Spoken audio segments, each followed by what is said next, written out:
Okay, we're going to do chapter 5 now. अब हम लोग 5वें अध्याय में आएंगे And this is a very important chapter, not just in the context of marriage, but also in the context of our lives. और ये बहुत ही महत्वपूर्ण अध्याय है जो कि एक विवाहिक जीवन में कैसे उसको निभाना है और हमारे व्यक्तिगत जीवन के अंदर भी उस बातों को कैसे निभाना है। So when you are relating to somebody, अगर हम जब एक दूसरे के साथ आदान प्रदान करते हैं या रिश्ता बनाते हैं, you're also relating to the way that they think, the way that they behave, and the way that they perceive things. और जिस प्रकार हम एक दूसरे के साथ जब रिश्ता बनाते हैं तो उसमें साथ साथ क्या होता है, हमारे प्रवृत्तियां होती है, हमारे स्वभाव होते हैं और हमारा एक दूसरे के साथ व्यवहार कैसा होता है। So you may see that a person is very good with maybe some work, हो सकता है एक कोई व्यक्ति एक अच्छे कामों के उसकी प्रवृत्तियां या उसका काम अच्छा भी हो सकता है, but they may not be very good in the way that they behave with somebody, with और others. हो सकता है उसके अंदर दूसरों के साथ जो रवैया निभाना है वो अच्छा भी नहीं हो सकता। It can be that a person has very good looks and is very impressionable by the way that he dresses. और मान लीजिए वो एक व्यक्ति वो अति सुंदर है, उसका रूप सही है और अच्छे वस्त्र को पहनना वो जानता है, आकर्षित करता है अपने आप को, But inside them there are some attitudes and some behaviors that are important to see. और उसके अंदर हम देखते हैं कुछ प्रवृत्तियां जो उसके स्वभाव के द्वारा, उसके व्यवहार के द्वारा भी हम देख सकते हैं। So let's look at the meaning of some of these words. और हम आइए इन शब्दों को, हम उस अर्थ को समझने पाएंगे। The first word is attitude. पहला है क्या है, उसका व्यवहार क्या है। So what do we vyavahar? This attitude is vyavahar, is it? स्वभाव, Subhav is behavior, no? Okay, yeah. All right. So what do you mean by attitude? स्वभाव का मतलब क्या है? Your behavior towards them. Okay. Then what is behavior? Okay. So attitude is the way that you think about some things. और जो स्वभाव है जो कि हम कुछ बातों को सोचते हैं और समझते हैं। So what do you think about Bangalore? Bangalore के बारे में क्या सोचते हैं? Huh? Superb. Huh? Super, Good weather. Okay. अच्छा monsoon, Too much of traffic. और बहुत जो ट्रैफिक बहुत ज्यादा। What else do you think? Huh? Too much rain. Huh? Okay, too much rain. It's a good climate here. IT hub. Okay. IT hub है, Long.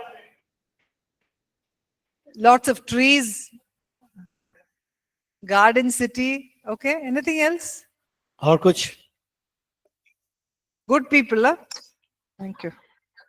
Okay. अच्छे Good लोग। people.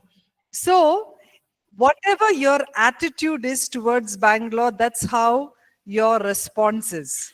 और जिस प्रकार आपके अंदर, आपके मन में बैंगलोर के प्रति जो सोच है वो अब वो हमारे सोच के द्वारा हम प्रकट करते हैं, बताते हैं। Isn't it?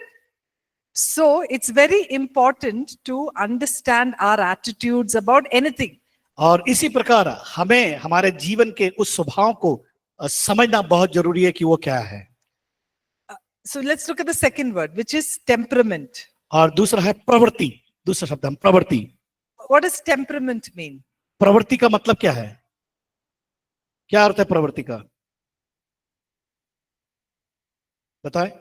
प्रवृत्ति, Okay, it means it's the nature of a person, how they are. एक व्यक्ति के बारे में वो कैसा है। It is the how would a person respond to some situations in life. और वो अब परिस्थिति में किस प्रकार वो उसको प्रदर्शित करता है व्यवहार को। Now let's suppose if we all stood together in a circle. और हम मान लीजिए एक साथ एक गोले में आकार में हम जब खड़े होते हैं सब लोग, There will be some people who won't say anything. और कुछ लोग कुछ भी नहीं बोलते हैं, Some people will be in the middle. और कुछ लोग बीच में खड़े हैं, Some people will say some things, और कुछ लोग कुछ बातें बोलते हैं, right? That is what we call as temperament. और उसको कहते हैं प्रवृत्ति, अलग अलग प्रवृत्ति के You लोग। must have heard of, oh, I am very talkative. No, I am very reserved. और कई लोग कहते हैं कि मैं तो एकदम बिल्कुल अपने आप में सीमित हूँ, कई लोग बोलते हैं मैं बहुत ज्यादा बात करता हूँ, Right? करती So हूँ। that is what is a temperament, the वो way है- and the nature we are. वो जो हमारा व्यक्तित्व है, वो उसका प्रवृत्ति हमको दिखाते या प्रवृत्ति के बारे में बताता है। And the last word we need to know is our behavior, और जो जो अगला जो है आचरण, हमारा आचरण के बारे में, which is how we respond or how we act. कैसे हम अपने आचरण को दिखाते So- व्यवहार लोगों के साथ करते हैं। In marriage, हमारे वैवाहिक जीवन में, you're not marrying just a person with a flesh, with a body, और हम ऐसे व्यक्ति के साथ विवाह नहीं करते जो पूरा केवल शरीर है उसका, but he or she has attitudes, he has a temperament, and there is a behavior with it. उस व्यक्ति के जीवन में प्रवृत्ति भी है, और उसका आचरण भी है, और उसका स्वभाव भी है। And so that is something we need to explore within ourselves. और हम अपने आप के द्वारा उसको हम प्रकट करते या दिखाते हैं। So as believers, we are called to have Christ-like attitude. और हम परमेश्वर के द्वारा, मसीह के द्वारा बुलाए गए हैं, तो हमें वचन इस बात को बताता है कि उसके आचरण को या मसीह के स्वभाव को प्रकट करो। You must have heard of the word Christ-likeness. और आपने सुना है मसीह का जैसा। So what सब does सुना that है? mean? What इसका does that मतलब क्या mean? है मसीह का जैसा? To be like Christ? Yes. मसीह के जैसा, उसके समान। To imitate him, to walk like him. हाँ, जिस प्रकार वो चलता है उसी प्रकार हमें चलना है। So this also applies to marriage, where we should be having Christ-like attitudes when we relate to one another. जब हमारे एक वैवाहिक जीवन होता है, और वैवाहिक जीवन में यह है, जिस प्रकार मसीह का स्वभाव, मसीह का आचरण, मसीह का प्रवृत्ति था, उसी प्रकार हमें अपने जीवन को दिखाना है। So there are a lot of verses in the Bible, and it's all there in your books, that actually talk about Christ-like attitudes. और यहाँ पर आपके पुस्तक में बहुत से वचन को वहां पर विस्तार से बताया गया है कि मसीह का स्वभाव कैसा था या मसीह का जीवन कैसा था, उसके बारे में, और हमें क्या करना है उसकी And- समानता में चलने के बारे में।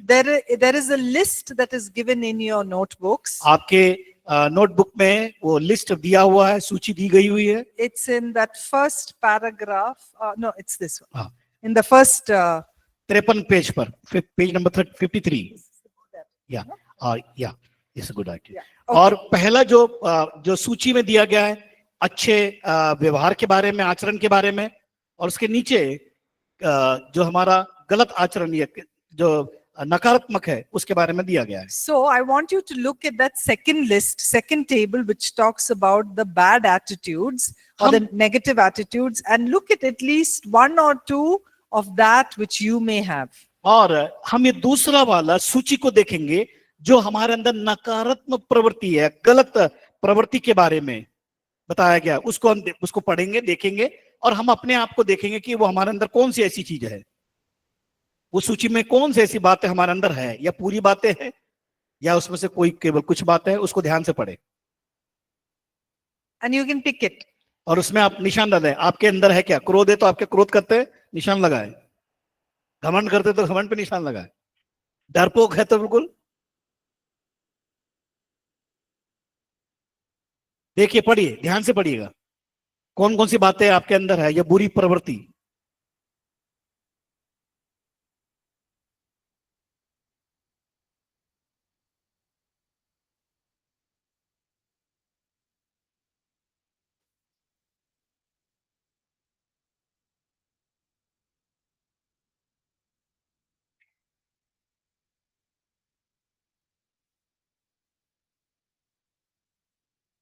वन पेज 54 पेज में भी है बाकी उसका।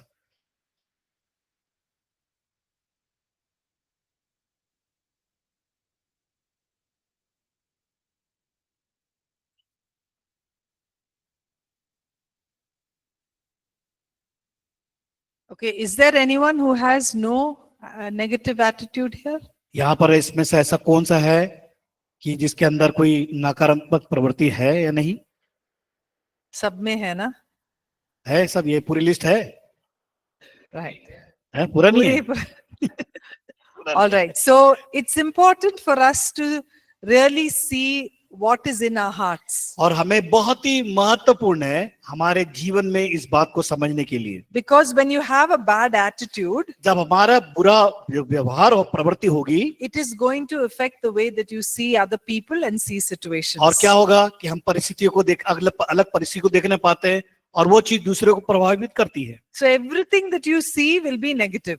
और जो कुछ हम देखते हैं नकारात्मक देखते हैं, Everything that you do will be negative. और जो कुछ काम करते हैं हम नकारात्मक करने का प्रयास करते हैं। So let's say if you are a person who complains, और if you are a person who complains. हम क्या करते हैं, हमेशा वो व्यक्ति है हमेशा दोष लगाते रहते हैं, So when you बुरा कहते रहते हैं। when you complain, whatever you see is a complaint. और जब कभी आप हमेशा प्रयास क्या होता है कि हम लोग बुरा ही कहते हैं, गलत ठहराते हैं, गलत बात कहने का प्रयास करते हैं। So if you come to Bangalore complaining, अगर आप बेंगलोर में आए कंप्लेन करने के लिए, when you see the rain, you will say, "Oh, what a city this is." और आप बारिश को देख के बने, अरे क्या शहर है, बुराई करते रहते हैं। When you see the traffic, you say, "Oh, what traffic अरे it is." यहाँ पर जब रोड पे चलते हैं तो देखा क्या ट्रैफिक है, क्या पूरा जाम लगा हुआ है। And when you go on the road, you will be saying gali to somebody.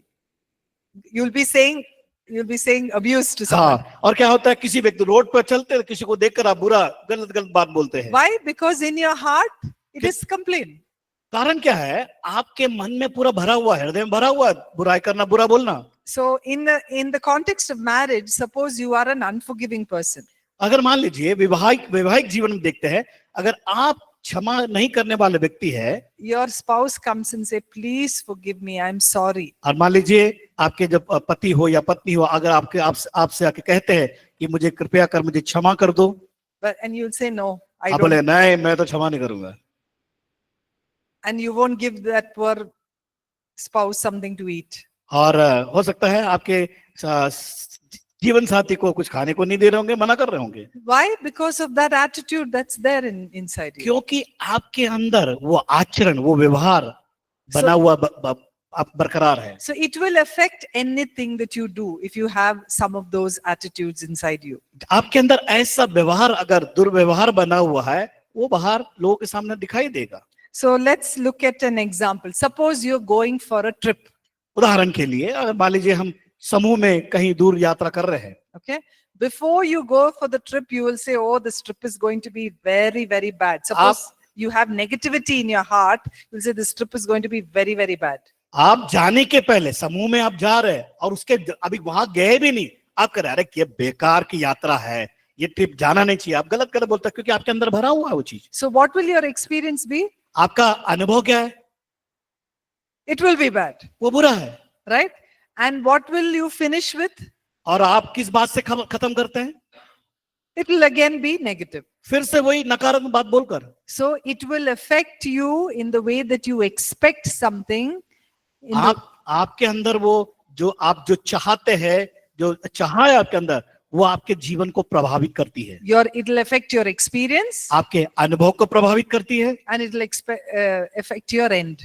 और वो आपका अंत भी उसी में प्रभावित करती है। So our negative attitudes don't help us to be like Christ. और हमारा नकारात्मक स्वभाव कैसा होना चाहिए, लेकिन गलत नहीं होना चाहिए, गलत उस प्रकार नहीं होना चाहिए, लेकिन सकारात्मक स्वभाव मसीह के समान होना आवश्यक है। So how you have your attitude is your own choice.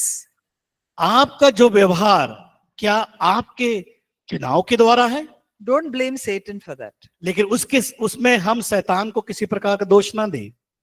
You can't say, I'm jealous because the devil made me jealous. हाँ, मैं भी जलन रखता हूँ, कारण क्या है, शैतान जलन रखता है इसलिए मैं भी रखता हूँ। Or that I'm angry because the devil made me angry. क्रोध इसलिए रखता हूँ कि शैतान क्रोध करता है। Where is your anger coming from? आपका क्रोध कहाँ से आता है? From the sin inside of you. आपके अंदर जो पाप है उसके द्वारा। And so that's why I said, what attitude you keep is your choice. आपका जो व्यवहार है, जिस प्रकार आप बना रखते हैं, उसको दिखाने के द्वारा। So what can we do? हमें क्या करना है? First of all, it's to go to the Lord and open your heart to Him. सबसे पहले हमें क्या करना है? परमेश्वर के पास जाना है अपने हृदय को पूर्ण रीति से उसके सामने खोलना है। If you go to him in absolute truth, he will help to change your negative attitude. और जब आप सच्चाई के साथ उसके पास आएंगे, उसके सम्मुख आएंगे, वो आपके स्वभाव, आपका प्रवृत्ति, आचरण बदल जाएगा। All of those issues that maybe caused you to be angry, he will heal. और वो ऐसा जो प्रवृत्ति है, ऐसा कार्य है जो हमेशा आपको क्रोध की ओर लेकर जाता है, उसको हटा सकती है। And he will change you completely. और वो परमेश्वर, वो मसीह पूरी रीति से हमारे उस स्वभाव को बदल देने में सक्षम है। Because that's the Holy Spirit's job. और ये पवित्र आत्मा का काम है। He works in you to change you to be like Jesus. और वो चाहता है कि हमारे जीवन के द्वारा वो उस मसीह के समान बनने के लिए। So what does Philippians 2:13 say? और फिलिपियो 2 उसका 13 क्या कहता है? फिलिपियो की पत्री 2 अध्याय 2:13. हाँ 2 अध्याय 13 पर। क्योंकि परमेश्वर ही है जिसने अपनी इच्छा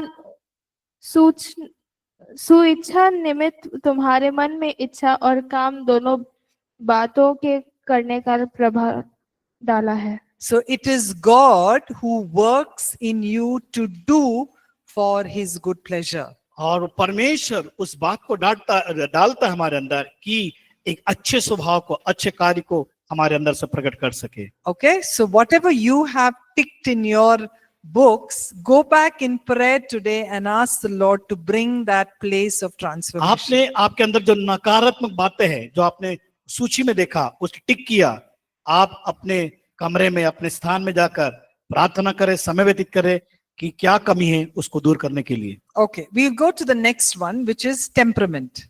और हम अगला विषय देखेंगे जो कि बताता है प्रवृत्ति हमारी। So our temperament is also a choice we make. और हमारी प्रवृत्ति जो वो है, हमें एक चुनाव को हमारे अंदर लेके आती है।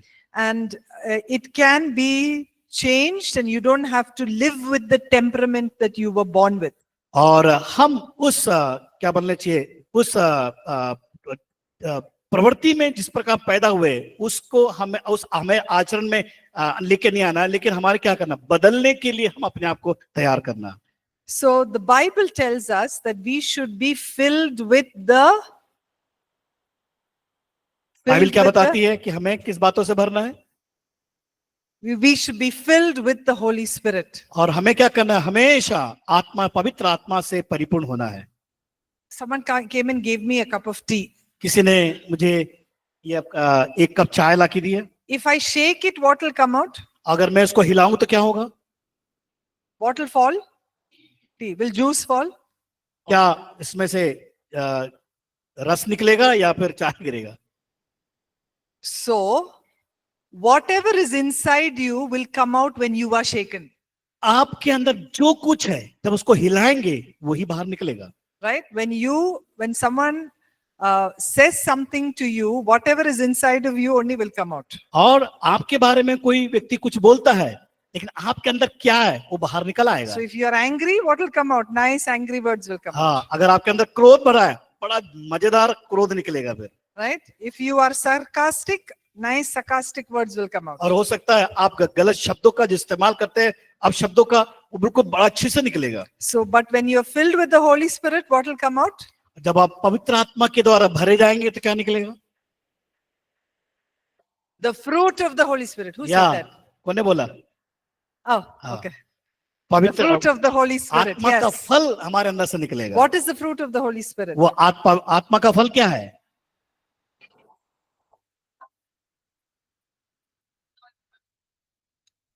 Yes, whatever you said. जो कुछ आपने कहा। Right? Love, joy, peace, patience, kindness, gentleness, faithfulness, self-control. प्रेम, आनंद, शांति, धीरज, दयालुता, भलाई, विश्वास, योग्यता, विनम्रता, आत्मसंयम, ये सब निकलेगा। So, when you are filled with the Spirit, you are also influenced by the Holy Spirit. और जब आप पवित्र आत्मा के द्वारा भरे जाएंगे तो आत्मा के अनुसार चलेंगे भी आप। When someone talks to you in an angry way, अगर कोई व्यक्ति आपसे क्रोधित होकर बात कर रहा है, when you have the Holy Spirit, what would you say? आप पवित्र आत्मा जब आपके अंदर आएगा तो आप क्या कहेंगे? Cast all your anger unto God. What will you tell him? आप क्या कहेंगे? मान लीजिए सामने वाला व्यक्ति आपसे क्रोध कर रहा है, आप पवित्र आत्मा आपके अंदर है, तो आप क्या करें? आप भी क्रोधित करेंगे? Shant bhaiya shant. हाँ, शांति रखो। Right? So when you are filled with the Holy Spirit, it will influence everything that you say and you do. और जब आप आत्मा से भरे जाएंगे तो आपके अंदर से लोगों को प्रभावित करने बातें आपके अंदर से निकलेंगी। It is the Holy Spirit's character and nature and power that will be within you when you talk to somebody जब else. पवित्र आत्मा का चरित्र, पवित्र आत्मा का स्वभाव, पवित्र आत्मा की बातें हमारे अंदर से क्या होगा? बाहर निकलेगी और दिखाई देगी। So if the Holy Spirit is inside you, you have freedom. और जब पवित्र आत्मा आपके अंदर होगा, आपके अंदर वो स्वतंत्रता को भी आप देखने पाएंगे। 2 Corinthians 3:17. What does दूसरा it say? कुरिन्थियों 3:17। दूसरा कुरिन्थियों 3:17 पढ़िए। प्रभु तो आत्मा है और जहाँ कहीं प्रभु का आत्मा है वहाँ स्वतंत्रता है। So where the Spirit is there, there is freedom. जहां पवित्र आत्मा है वहां पर स्वतंत्रता के बारे में बताया गया। And what does the Holy Spirit bring inside of you? और पवित्र आत्मा हमारे अंदर क्या लेके आता है? Romans 14:17. Romeo 14:17। 14:17. What does the Holy Spirit bring inside of you? पवित्र आत्मा हमारे अंदर क्या लेके आता है? रोमियो पत्री 14:17। क्योंकि परमेश्वर का राज्य खाना पीना नहीं परंतु धर्म और मेल मिलाप और वह आनंद है जो पवित्र आत्मा से होता है। So righteousness, peace and joy is what is there in you when the Holy Spirit is within जब you. पवित्र आत्मा आपके अंदर आता है तो धार्मिकता, मेल और शांति को लेके आता है। Okay? Right. So remember that how we are born, we don't have to stay that way. और हम इस बात को जाने और हम कौन और क्या है करके ना कहे। The Bible says of the carnal man and the spiritual man in Romans. और रोमी की पत्री में देखते हैं कि जो एक सांसारिक व्यक्ति और एक आत्मिक व्यक्ति के बारे में। So the carnal man, सांसारिक व्यक्ति, शारीरिक व्यक्ति what happens? क्या करता है? Sorry? Okay, is all about the worldly things and which leads to death. एक जो संसार में रहता है वो संसार की बातें करता है। And the spiritual man is all about the spiritual things which lead to life. और एक आत्मिक व्यक्ति वो आत्मिकता के बारे में, वो व्यवहार के बारे में बातें करता है। So remember that we are as believers are of the spiritual man. और इस बात को हमें जानना है कि विश्वासी होने के नाते हम आत्मिक व्यक्ति हैं, आत्मा के अनुसार आत्मिक बातें होना चाहिए। Okay, let's look at the third one, which is our behavior. और तीसरा जो है हमारा व्यवहार। So आचरण। what should the standard of our behavior be? How do we know how to behave? और हमें कैसा, हम किस जगह खड़े हैं तो हमारा व्यवहार या स्वभाव कैसा है होता है। Sorry? Yes. So where does that come from? वो कहां से आता है? हमारा Commandments of God. Where is परमेश्वर के it? वचन के अनुसार आज्ञा को मानना।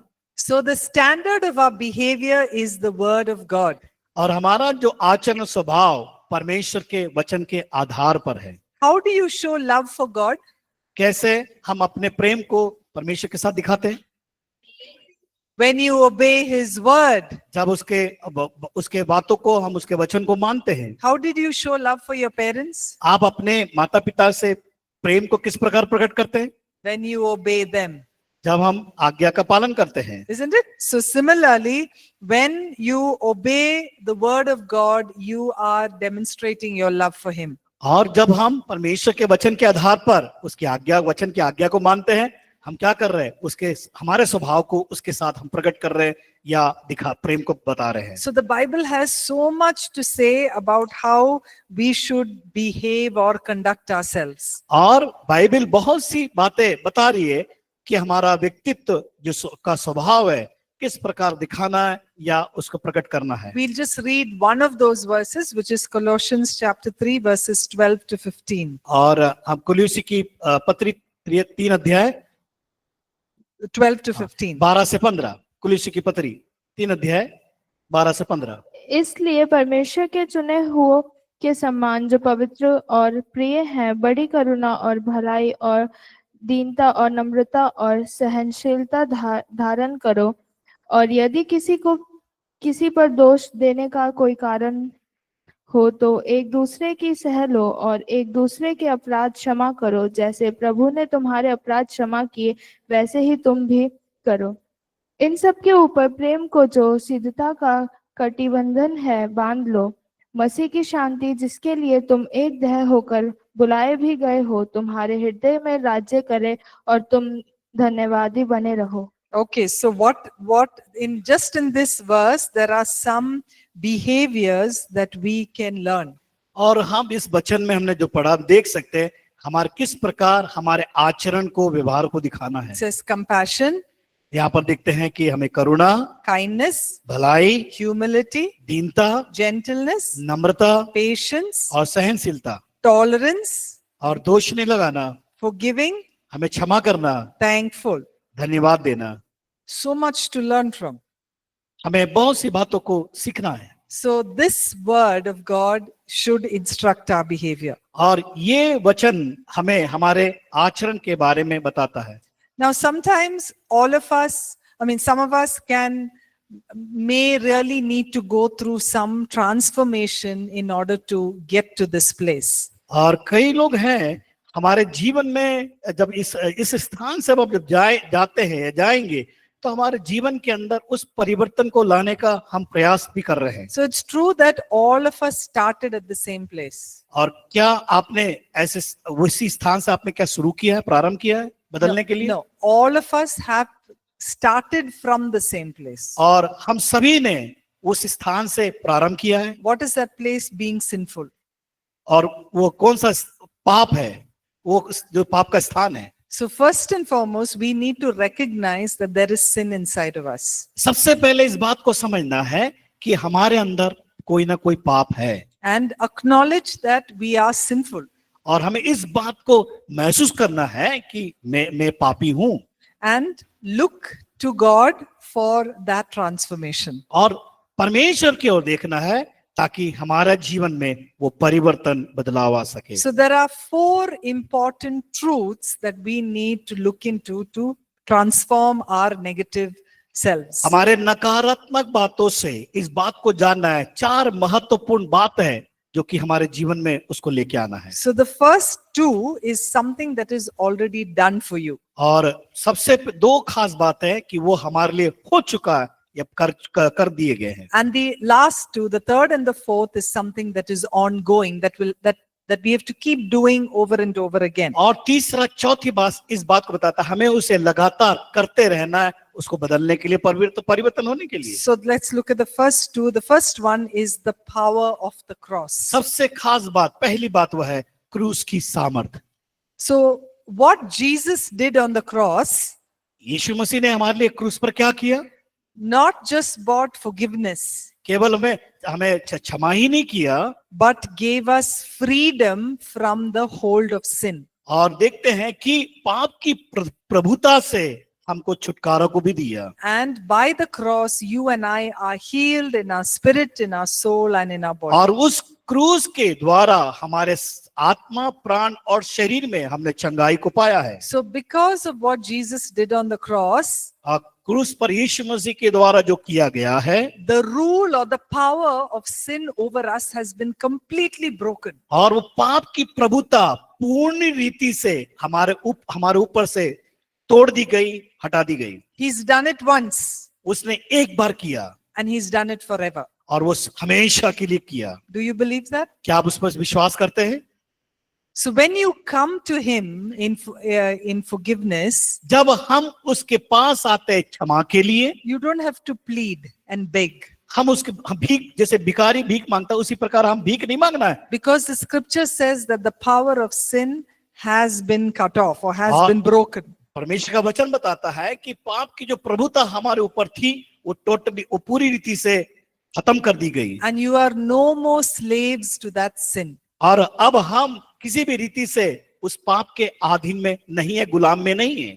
So let's read Romans chapter 6, verses 6 and 14. इसलिए हम देखेंगे रोमी की पत्री उसका 6 अध्याय उसका 6 से 14 पद तक। रोमी की पत्री 6 अध्याय।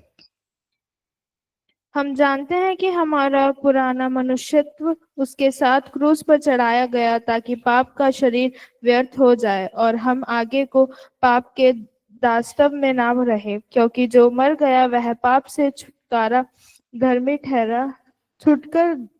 ठहरा। इसलिए यदि हम मसीह के साथ मर गए तो हमारा विश्वास यह है कि उसके साथ जिएंगे भी, क्योंकि यह जानते हैं कि मसीह मरे हुओं में से जी उठकर फिर मरने का नहीं, उस पर फिर मृत्यु की प्रभुता नहीं होने की, क्योंकि वह जो मर गया तो पाप के लिए एक ही बार मर गया, परंतु जो जीवित है तो परमेश्वर के लिए जीवित है। Can you ऐसे read verse 14? 14. 14 पद को। तब तुम पर पाप की प्रभुता ना होगी, क्योंकि तुम व्यवस्था के अधीन नहीं वरन अनुग्रह के अधीन हो। So we have dominion over sin हमने पाप के ऊपर प्रभुता को पाया because of what Jesus did on the cross. क्योंकि यीशु मसीह ने क्रूस पर उस काम को पूरा किया। That means that Jesus not only has forgiven your sin, इसका मतलब ये है कि यीशु मसीह ने केवल पाप क्षमा ही नहीं किए, but gave you complete wholeness, complete freedom from everything that made you to sin as well. और उसने क्या किया साथ साथ में कि पूरी रीति से हमें आजाद किया जो दासत्व में हम पड़े थे। So this also includes every wound or every hurt that has happened to you. जो इसका मतलब ये है Emotional hurt. of हमारे जो भावनाओं में होने वाले घाव और जो भावनाएं जो टूट गई थी उससे पूर्ण रीति से यीशु मसीह ने हमको आजादी दिया। Maybe some of these wounds have come from your childhood. हो सकता है बचपन में आपके अंदर वो घाव चोट को आपने पाया होगा बचपन में। Maybe it's some member in your family that created some of those wounds. और हो सकता है आपके परिवार के कोई ऐसे सदस्य ने क्या किया होगा, उस घाव को उत्पन्न किया होगा, घाव को बना दिया होगा आपके That जीवन has में। made you an angry person हो सकता है वो क्रोध से भरा हुआ व्यक्ति or a very sad person और बहुत ही उसमें देखते निराश होगा or a person who's not confident at all. और वो हमेशा अपने आप में उत्तेजना को नहीं देखता है। And that's what Jesus' cross did, लेकिन यही बात को याद रखना, उसके लिए यीशु मसीह क्रूस पर अपने प्राण को दिए, to heal you from all of those scars and those hurts. सारे उन जो घाव है उससे चंगाई देने के लिए, छुटकारा देने के लिए। So everything Jesus died was to provide for us. और यीशु मसीह के मरने के द्वारा हमें वापस उन चीजों को हमें क्रूस के द्वारा प्रदान की गई। So it's not just forgiveness of sins. केवल पाप की क्षमा के लिए नहीं, It's for your healing of your mind. और हमारे शरीर, हमारे जो मन की चंगाई के लिए, It's healing of your body. हमारे शरीर की चंगाई के लिए, It's deliverance from any sinful lifestyle. और हमारे किसी भी प्रकार के पाप से जो भरा हुआ जीवन है उसके द्वारा भी, Any form of oppression that you feel. और आप जो किसी प्रकार के बोझ को जो आप अपने जीवन में महसूस करते उसके लिए, That was nailed on the cross. और वो सब कुछ क्रूस पर कीलों के द्वारा ठोक दी गई, So you can walk in joy, ताकि आप आनंद में चल सके, in peace, शांति में, in harmony with others. और दूसरों के साथ एक सौम्य स्वभाव को दिखाने के द्वारा। So at the same time, when we remember how God has forgiven us, we should also extend forgiveness to someone who hurt us. जिस प्रकार परमेश्वर ने हमारे पापों को क्षमा किया है, हमारे घाव को दूर किया, चंगाई दिया है, उसी प्रकार हमारा भी कर्तव्य है किसी को जो चोटिल है, जो दुखित है, उनको भी क्या करना है, उनके घाव को या उन्हें क्षमा भी करना है और उन घाव को दूर करना है। So it may be your parents, it may be your family members who've hurt you as a child. हो सकता है आपको बचपन में आपके माता पिता ने, आपके कोई रिश्तेदारों ने आपको चोट पहुंचाया हो। And when you extend that forgiveness, you will receive forgiveness from God.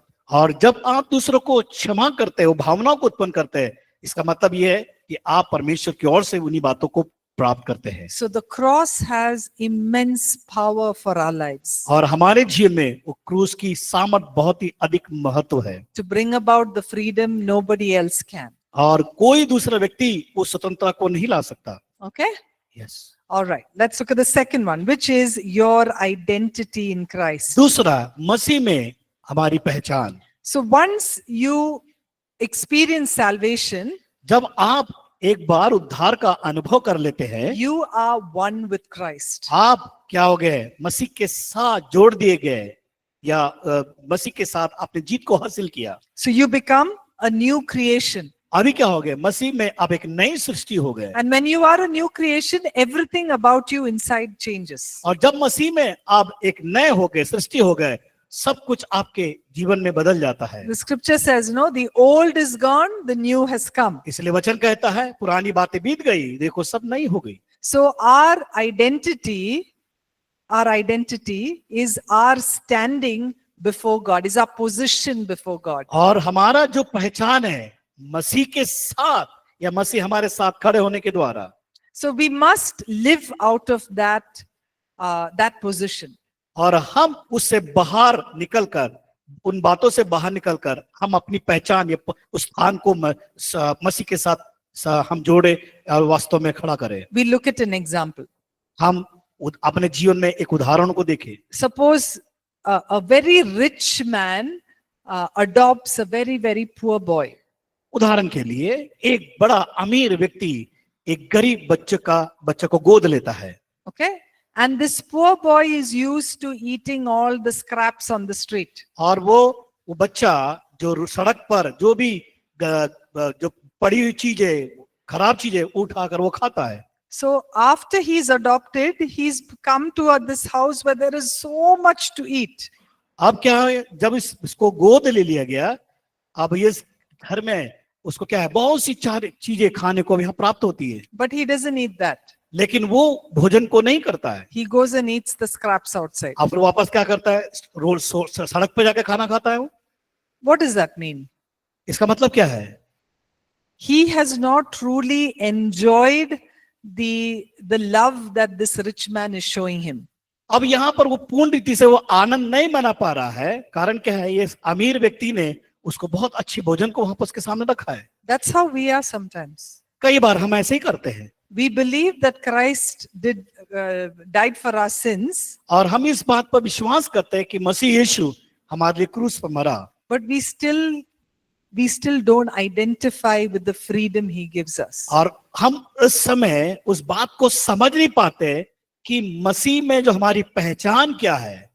We don't see the power that Christ has given us to deal with our temptations. और हम इस बात को समझ नहीं पाते, हमारे अंदर वो सामर्थ्य जो दिया है कि उन परीक्षाओं का सामना करके उस पर खड़े होने के लिए, उस पर जय पाने के लिए। And so like that poor boy, we go outside and we do all the bad things to satisfy our pleasures. और जिस प्रकार वो बच्चा जो सड़क के किनारे पड़ी चीजों को खाकर वो अपने आप को संतुष्ट करता है, इस प्रकार हम कई बार हम अपने जीवन में करते हैं। So if we can just understand the work of the cross and our identity in Jesus, we will live such powerful lives. और हम इस बात को समझ जाएंगे जब कि यीशु मसीह ने क्रूस पर जो कार्य किया और मसीह में हमारी पहचान क्या है, तब हम उस ऊंचाई में वास्तव में मसीह के साथ खड़े होने के लिए हम अपने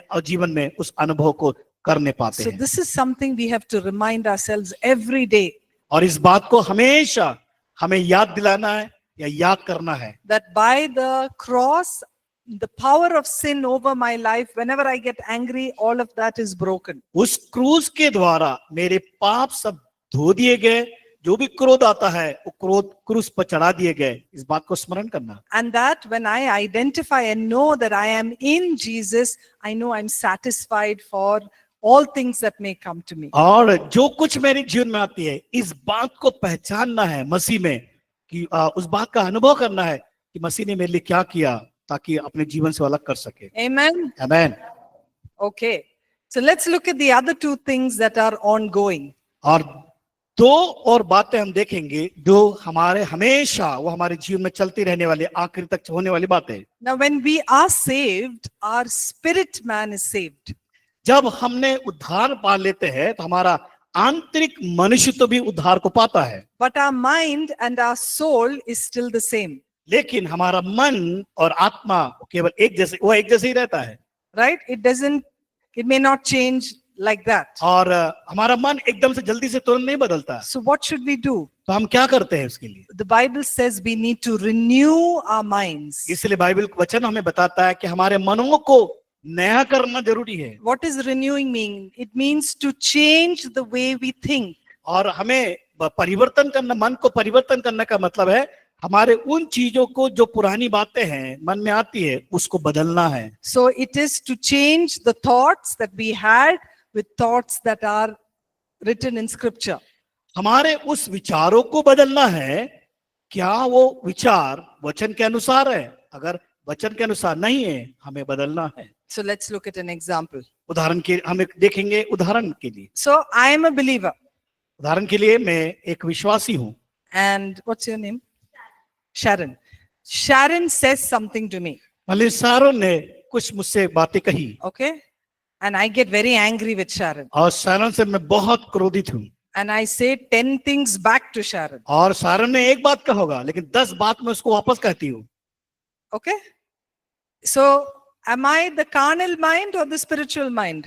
क्या ये उस मेरा सांसारिक व्यक्तित्व है या आत्मिक व्यक्तित्व है वो? All right. Now, how do I renew my mind? मैं अपने मन को कैसे बदल सकती है, परिवर्तन कर सकती हूँ? So I look at the verse and it says in Ephesians, it says, in your anger, do not sin. और बाइबल में बताया है इफिसी की पत्री में कि अपने मन में क्रोध के द्वारा पाप मत करो। Right? So then when Sharon says one thing to me, हो सकता है शारोन एक बात मुझसे कहती है, I make it angry. It's natural. हाँ मेरे अंदर तो क्रोध तो आएगा, ये स्वाभाविक है। But I'm renewing my mind. मेरे अपने मन को मैं परिवर्तन कर रही हूँ। And I'm saying my anger should not make me sin. और मैं मन में ये बात को कह रही हूँ कि मेरे मन में जो क्रोध है वो क्रोध के द्वारा पाप उत्पन्न नहीं होना है। So I'll tell Sharon, मैं शारोन से कहूंगी, Sharon, what you said really hurt me. हाँ शारोन, आपने जो कुछ कहा है मुझे चोट पहुंचा है। So if I had said 10 things back to Sharon, Sharon would have said, 10 बातें जोर के गुस्सा कर रही हो तो क्या होगा? Sharon would have said 20 things और back to फिर me. शारोन क्या करेगी? 20 शब्द और भी बड़े बुरे बुरे बोलेगी। And then I will say 30 things and फिर- it'll keep going on. और 30 शब्द में बोलेगी, वो चालू ऐसा चलता ही रहेगा। So that's what it means to renew our minds. इसका मतलब यहाँ पर है कि हमारे मन को परिवर्तन करना, बदलना। So if you want to renew your mind, what should you do? अगर आपके मन को बदलना है तो आप क्या करेंगे? क्या करना होगा?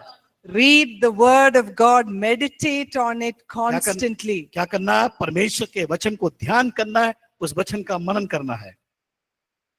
Because if we need to have a mind that is changed, we need the wisdom of God. अगर हमारे मनों का नवीनीकरण करना है, परमेश्वर के वचन के द्वारा बुद्धि की आवश्यकता है। First, the renewing happens here and the change will happen in the way that I live. सबसे पहले हमारे यहाँ पर मन में बदलाव को लाना है और वो हमारे द्वारा बाहर हम प्रकट करते हैं। So renewing of the mind is constant. It's never over. Till the day you die, it is never over. मन का नवीनीकरण एक बार का प्रोसीजर नहीं, एक बार का काम नहीं है, ये हमेशा हमारे जीवन काल तक है, बदलते ही रहना, वो काम चलता ही रहेगा। So whatever you ticked in that box of those negative attitudes, आपने अपने बॉक्स में जो भी नकारात्मक बातों को टिक किया है, go look into the word of God for something that it tells you to change. और परमेश्वर के वचन को ध्यान करें और वचन क्या बताता है बदलने के लिए। Suppose you are impatient. अगर आप सहनशील नहीं है, So the word of God says, be patient in affliction. और क्या करें? आप वचन क्या बोलता है कि हमें सहनशील बनना है, पेशेंट रखना है। Suppose you are the one who keeps talking bad about yourself. अगर आप लगातार आपके बारे में, स्वयं के बारे में बुरा बुरा बोलते रहते हैं, Tell yourself, I am made in the image of God. तब कहें, आप अपने हृदय में कहें कि मैं परमेश्वर की समानता में रची गई हूँ। So renewing of the mind happens only by the word of God. और परमेश्वर के वचन के द्वारा ही हम अपने मनों का नवीकरण कर सकते हैं। Okay? क्या Is सही this है? blessing you? ये आपके लिए आशीष का कारण बनेगा This should change the way we think and the way we live. और हमारे सोच को बदले, जिस प्रकार हम सोचते हैं और जीवन जीने का प्रयास करते हैं। Okay, the last one is to walk in the Spirit. और आखिरी बात है आत्मा में चलना। In addition to renewing the mind, we should also walk in the Spirit. मनो में नवीनीकरण के साथ साथ हमें आत्मा में चलने की आवश्यकता है। So what does that mean? It means to yield to the Spirit. इसका मतलब यह है आत्मा को भी चंगाई की आवश्यकता है, छुटकारे की आवश्यकता है। You do that by listening to what the Spirit is telling you to do. और हमें आत्मा की बातों को सुनना है कि आत्मा हमारे जीवन में क्या करना चाहता है। So you are actually telling the Holy Spirit to have influence over you. और आप क्या कह रहे हैं पवित्र आत्मा से कि आपके जीवन के द्वारा प्रभाव को डाल सके। And when you are walking in the Spirit, जब आप पवित्र आत्मा में जब चलते हैं, you are growing spiritually. आप आत्मिकता में अपने आप को बढ़ाते हैं। You're also building other people spiritually. और आप दूसरों को भी आत्मिक बातों में बढ़ोतरी को प्रदान करते हैं। So if the Spirit is inside of you, जब आपके अंदर आत्मा रहता है, the work of sin cannot be there. वो जो पाप का कार्य आपके अंदर नहीं रहेगा। So light and darkness cannot be together, right? और जो ज्योति अंधकार एक साथ नहीं रह सकती। Can it be? क्या हो सकता है? Right? So if the light is there, the darkness will flee. अगर आपके अंदर ज्योति है, अंधकार वहां से चली जाएगी। So when the Holy Spirit is inside of you, the need for sin will also flee. जब पवित्र आत्मा आपके अंदर होगा तो क्या होगा? पाप आपके अंदर से दूर होगा, हट जाएगा। So all the fighting or the quarreling or the anger will leave when the Spirit is within you. जब पवित्र आत्मा आपके अंदर रहेगा तो क्या होगा? झगड़ा करने की आत्मा, क्रोध करने की आत्मा, ईर्ष्या की आत्मा चली जाएगी। What does the Holy Spirit do? पवित्र आत्मा क्या करता है? Romans 8, chapter 8, verse 12 and 13. Please read that. Romeo की पत्री इसका 8 अध्याय 12-13 पद में। 8. रोमियो की पत्री 8 अध्याय 8, 12 and 13. 12-13। इसलिए हे भाइयों, हम शरीर के कर्जदार नहीं कि शरीर के अनुसार दिन काटे, क्योंकि यदि तुम शरीर के अनुसार दिन काटोगे तो मरोगे, यदि आत्मा से देह की क्रियाओं को मारोगे तो जीवित रहोगे। So the Holy Spirit puts to death every kind of deed of the flesh. पवित्र आत्मा क्या करता है? जो भी शरीर के अनुसार जो मृत काम है उसको हटाता है, नाश करता है। So what have we learned through this lesson? इस विषय के द्वारा हमने क्या सीखे? How should our attitudes be? हमारा व्यवहार कैसा होना चाहिए? Christ-like. मसीह के समान। How should our temperament be? हमारा प्रवृत्ति कैसा होना चाहिए? Be controlled by the Holy Spirit. And our behavior पवित्र आत्मा के द्वारा काबू करना। हमारा व्यवहार should be by the word of God. परमेश्वर के वचन के द्वारा होना चाहिए। Amen. Amen. Now remember, this is not just for marriage. This is for any relationship that you may have. और ये केवल वैवाहिक जीवन के लिए नहीं, बल्कि हमारा जो हर एक व्यक्तिगत जीवन में जो रिश्ता स्थापित करते हैं उस स्तर पे भी हमें करना है। Okay, now time for questions. अब प्रश्न का समय है। कोई प्रश्न है? पूछ सकते हैं।